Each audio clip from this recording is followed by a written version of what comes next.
8. hadis.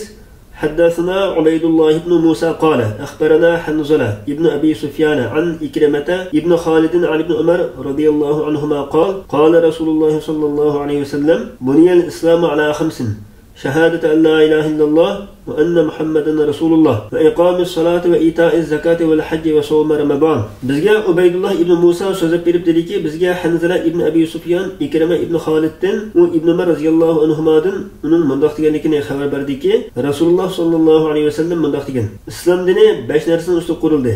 Birinchisi la ilaha illalloh va anna Muhammadan rasululloh deb guvohlik berish, namozni to'liq arkonlari bilan ado qilish, zakot berish, haj qilish ve Ramazan ro'zasini tutishdan iboratdir. Bu hadisda bir Allohdan boshqa iloh yo'q deb guvohlik berish deb zikr qilindi.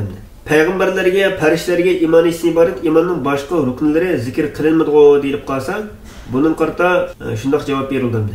Guvohlik berishdan maqsad payg'ambar elib kelgan xabarlarning hammasini tasdiq qilishdir. Shundoq bo'lgan ekan, aqida sohasidagi hamma xabarlarni tasdiq qilish lozim bo'ladi. La ilaha illalloh Muhammad rasululloh deb guvohlik bergan ekanmiz. Bu guvohligimiz boshqa payg'ambarlarning hammasi ib kelgan, payg'ambar alayhisalom ib kelgan xabarlarning hammasini tasdiq qilishni o'z chiqaradi. Payg'ambar alayhisalom ib kelgan xabarlarning ichida shu farishtalarga iymon etish va ilgirki payg'ambarlarga iymon etish, kitoblar Alloh tushirgan kitoblarga iymon etish qatorliqlarniki hammasi bor. Namozni ado qilishdan maqsad namozni davomli o'qish. Zakot berishdan maqsad molning bir qismini maxsus yo'lga binoan chiqarishdir.